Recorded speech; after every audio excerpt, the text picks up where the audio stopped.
Hello, welcome or welcome back to Intended Being, where we help you be the you intend to be. As you can see, we got Carl and Buddy here. We got Robert Plant. We're all here to help you today start into your plan. So gather your worksheets from video 4. And if you haven't looked at video 4 or the previous videos 2, 3, and 4 are where we helped you create, clarify, and refine your vision. So go ahead and check those out. And today, from that vision, we're going to start to formulate a plan for how you can get there. And then in videos 6 and 7, we're going to lay out goals and develop habits, all centered around getting you to that vision. So the first thing that you're going to want to do is pick what's most important to you from your vision. And you want to start smaller than you think, because the bigger you go, the more likely it can become overwhelming. And the more of your vision you try and cover in your first attempt, the more likely you are to fail at least at part of it. And when you start feeling like a failure, that can demotivate you for doing any of the work. So look at your vision, choose what's most important, and then we'll work on that in this video and then in video 6 and 7 as well. And then as you keep working on it over the next few weeks, the next several weeks, if you feel like you can handle more, then go for more. So basically the idea is you're going to follow this cycle, right? So you look at your vision, you choose a chunk that's most valuable to you right now. You make a plan for how you're going to do it. You execute that plan. And then after executing it for a while, you check in with yourself. Is this plan going okay?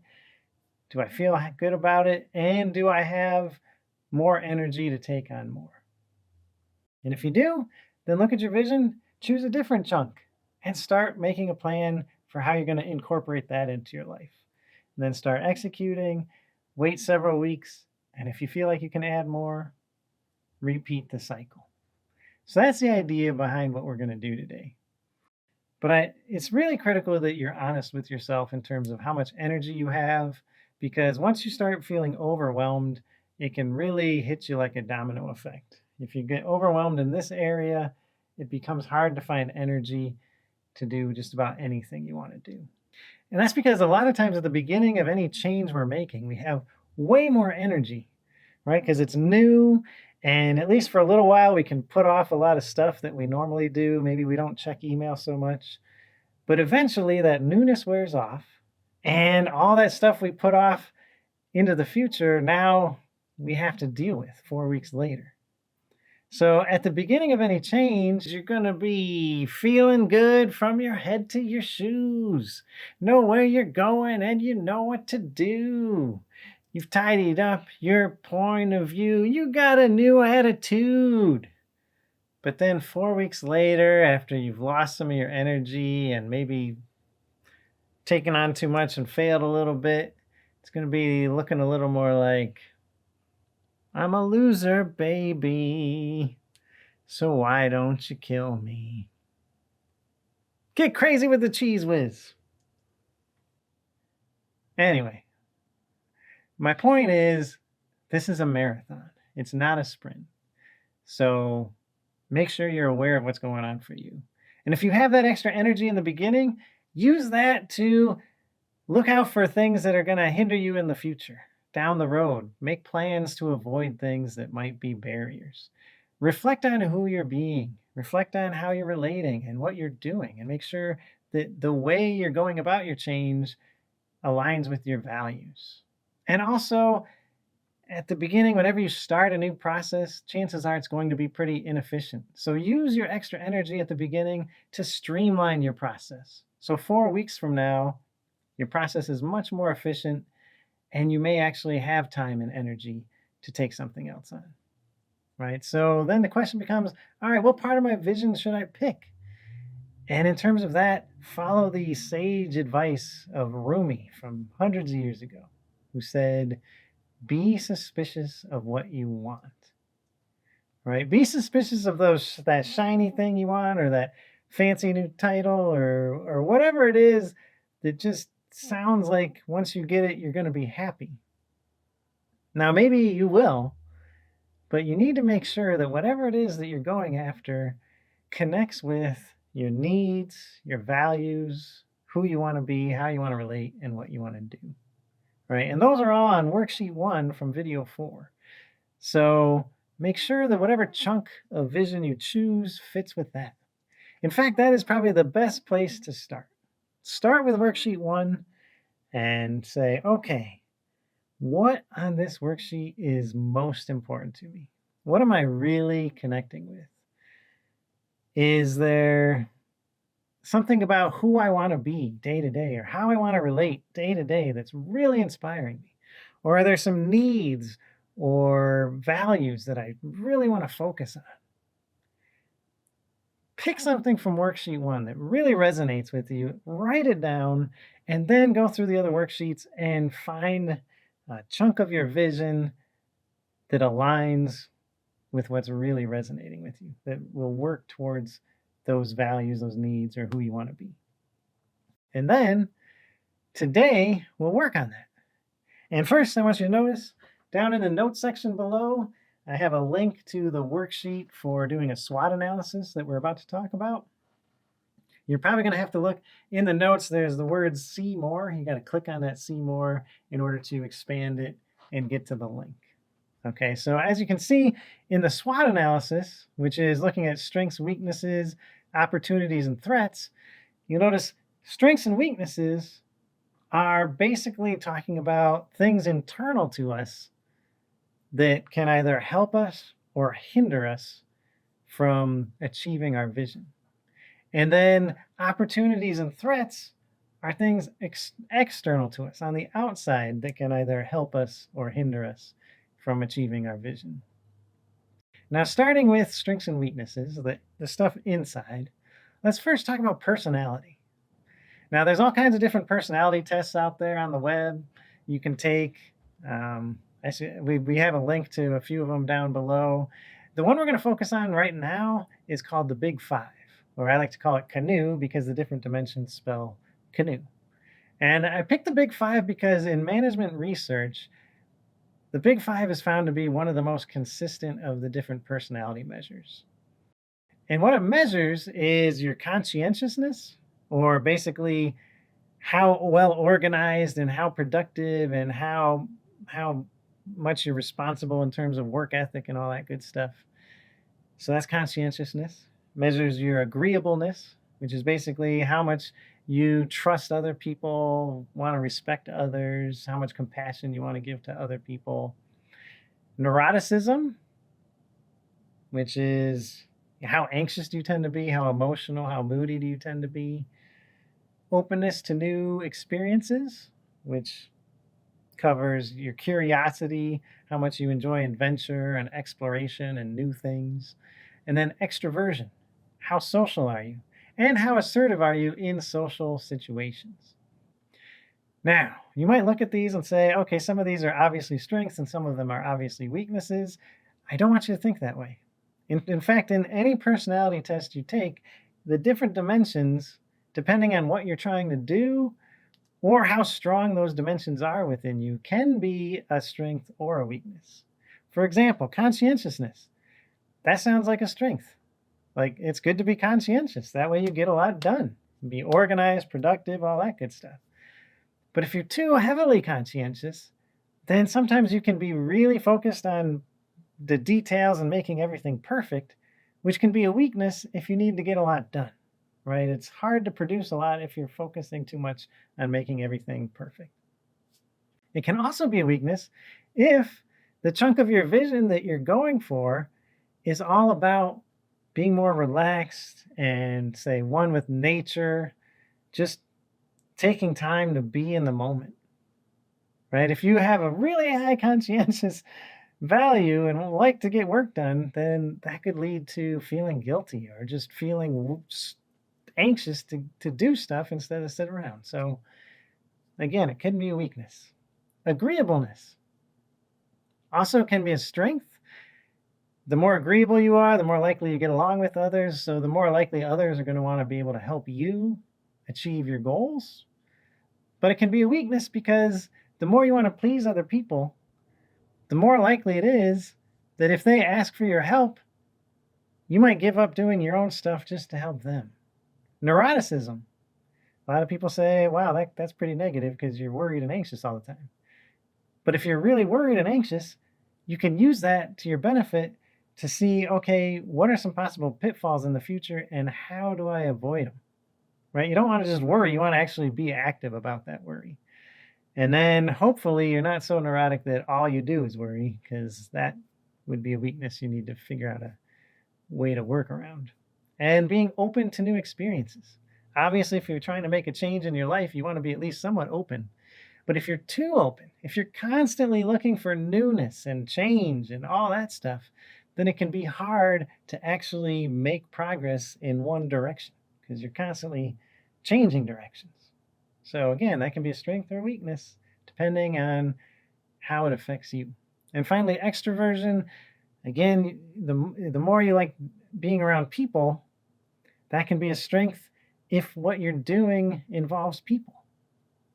That makes sense. But it could be a weakness if your goals relate to work that you need to get done on your own in isolation. You need to be able to find the same kind of energy you get from other people and find that energy doing stuff on your own.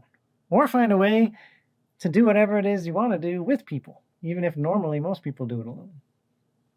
Right? So plan for your different parts of your personality and how can you take advantage of different pieces and how can you avoid the weaknesses in others. Also beliefs about yourself, beliefs about others, beliefs about the world around you.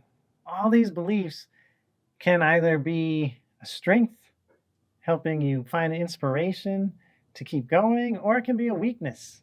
If you get too negative, it can be very pessimistic. And possibly the most important belief is what they call your locus of control. How much do you believe you control your own destiny? Right. So do you feel like if you change your behavior, then you can change parts of your life? Or do you believe that life just happens to you regardless of whatever you do? Where do you fall on that dimension? The closer you are to saying, well, life just happens, there's not much I can do about it, the harder it is going to be to get motivated to make a change in your life, because obviously you don't believe that you can. So if that's the case, that's a weakness you really need to work on. And to work on any of these beliefs, look back at times in your life when it goes against this negative belief of yours. Look back at a time in your life where you decided to do something different and it actually did make a change in your life. And the more of those events you can look at, or a friend, if you have a friend who made a change in what they were doing and then it changed their life, the more you look at these experiences, the more hopefully you can start to change your beliefs that may be limiting your ability to hit that vision of yours. Also, habits. What are your current habits? And are those habits helping you towards your vision, towards your goals, or are those habits more of a hindrance? Just kind of write them down for now. We're going to devote all of video 7 to habits, so we don't have to worry that much about them, but at least get some ideas down on this SWOT analysis. And then you have attachments. We all develop attachments to people, to things, to ideas, to groups, what have you. And these attachments, they can be helpful. They can be supportive of us in many ways, but they can also be very addictive. So are you clinging to your attachments? Are they unhealthy? Are they keeping you from meeting your goals? If so, need to make a plan. How are you going to deal with that?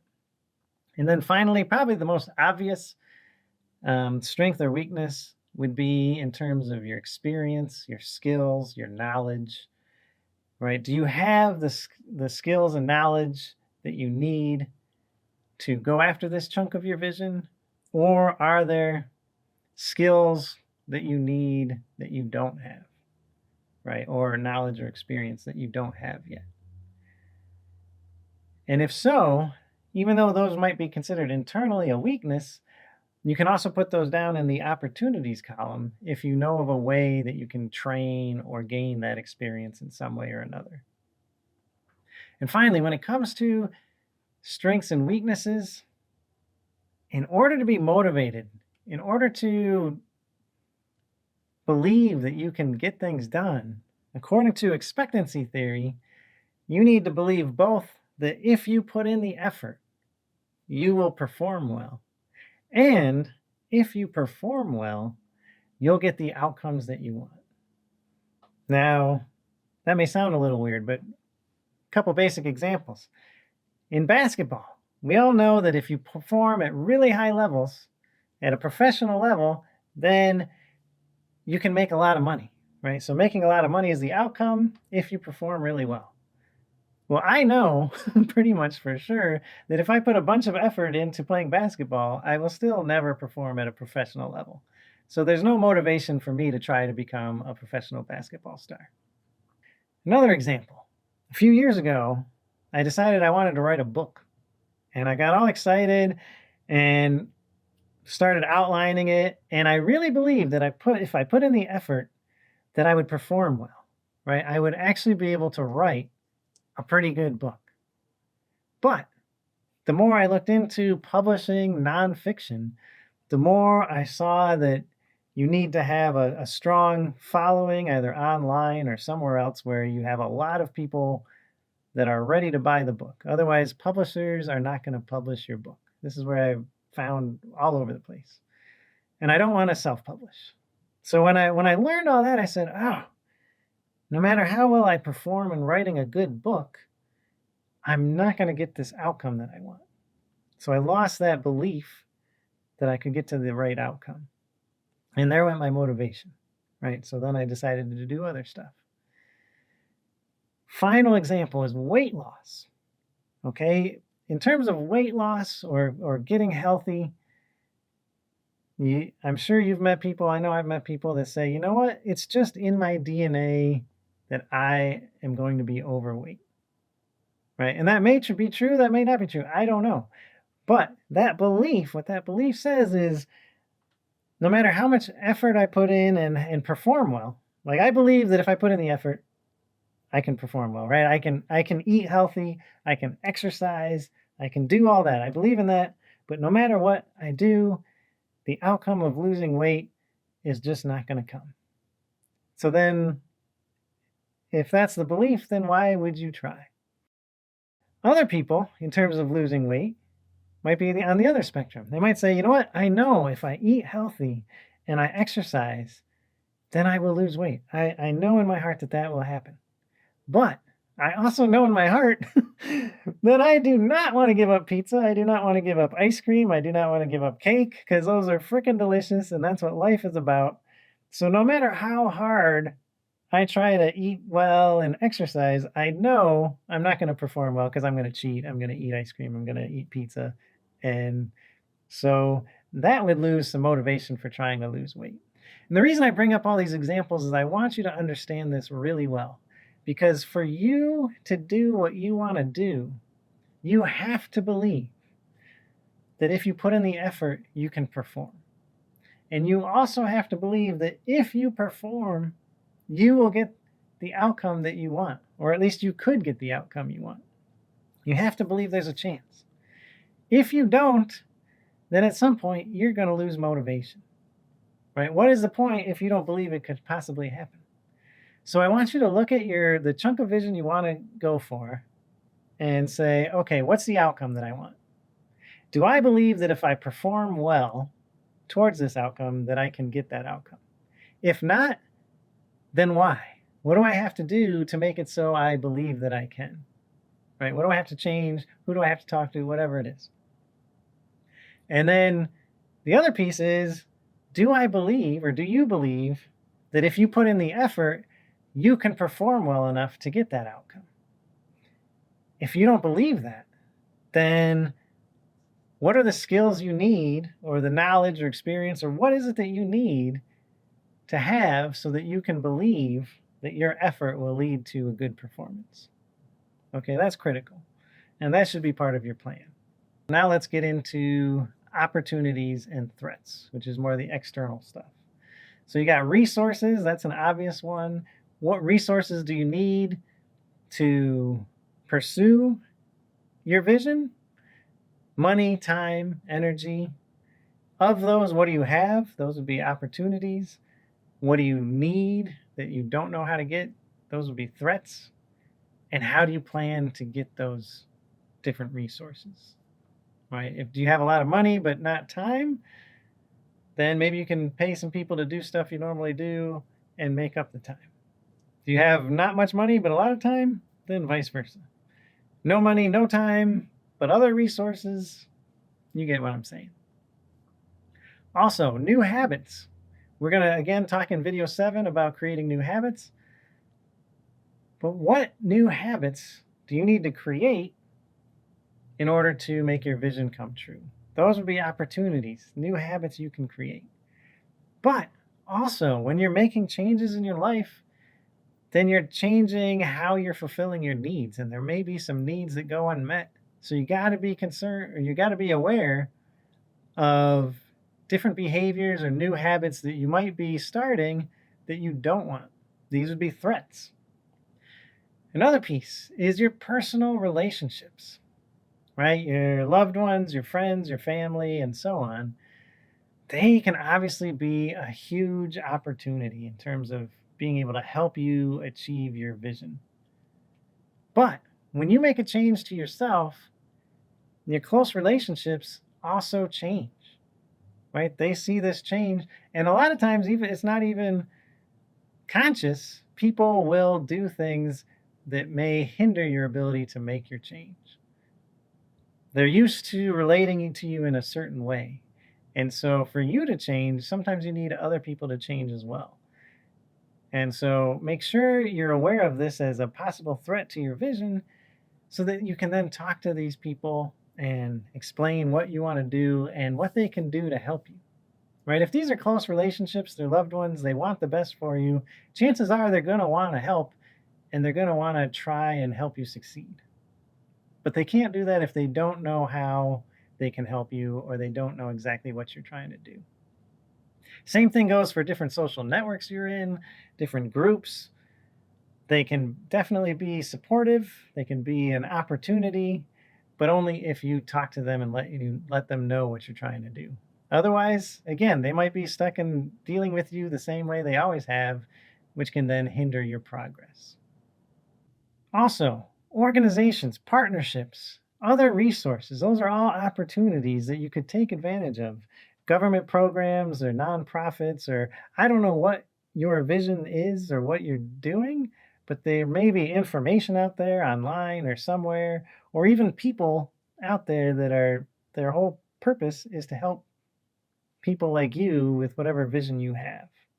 Look to the future, look for different events, situations that might be happening that could help you. Maybe it's a season where there's a lot of offers or specials on things that you need in order to make your vision happen. But also there can be threats, right? So, especially around birthdays, holidays, stuff like that.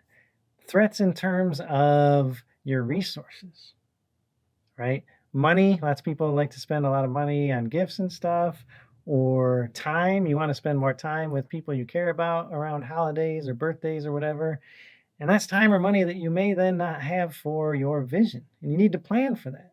It doesn't mean stop spending time with people, but don't assume in your plan that you're going to get as much work done in the holidays if you do want to spend all that time with other people, right? Because then after the holidays, you're not going to get as much done as you wanted, and you're just going to feel like a failure. And what's the point in that? Plan for not getting as much done, so then by the end of the holidays, you say, okay, I did get some done. I hit my plan, feeling good. Don't plan to fail. It's the whole point there. And then lastly, courses, workshops, internships, apprenticeships, jobs, whatever it is, there's all kinds of opportunities out there for you to develop your skills, your experience, your knowledge, reading books, whatever it is, those are all opportunities. But they also come with the threat of your resources, right? It takes time to take a course, go to a workshop, internship, read a book. It takes money, usually. So is the trade-off worth it? If it's skills you really need, it probably is worth it, but where are you going to find the time and the money and all that to do that? So that's all should be part of stuff that you're starting to put in your plan. And that basically sums up what you're going to do with this SWOT analysis. On this worksheet, fill out as much as you can. Fill out some today, some tomorrow. You know, as you think about different things, put it in there. And again, you're going to find a link to the worksheet down below in the notes. And from everything you write in this worksheet, I want you to create a basic plan for how you're going to get to that little chunk of vision that you picked out, right? So how you're going to utilize your strengths and opportunities, and what weaknesses and threats are you going to plan for and avoid. And then from there, we're going to go to video 6. And in video 6, we're going to add goals and a timeline and milestones to your plan. In addition, we're also going to look at the critical path, which basically means depending on what you're doing, you may have to do some things before you can even start doing others. Like, for example, I don't know, maybe you want to open a daycare. And before you can even start looking at buildings or places to do that, you need to get a license. And before you get a license, you actually need to get some training, right? So there's obvious steps that you need to take. So whatever it is you're doing, we'll be looking at that in video 6, how to step out your plan. And then in video 7, we're going to talk about habits. We're going to look at new habits you can create, old habits that you want to get rid of, how to do that, how to build habits that you can sustain. And then once you get those habits going, they really help create momentum moving you towards this vision of yours. So that's pretty much it for this video. I hope it was helpful. And if you have questions, if you have comments, if you have suggestions, whatever, please feel free. Write them down in the comments section below. We'd love to hear from you. If you like this video, if you want to see more videos, definitely hit that subscribe button, hit the like button. Either way, we hope to see you in video 6. And until then, hope you do take care.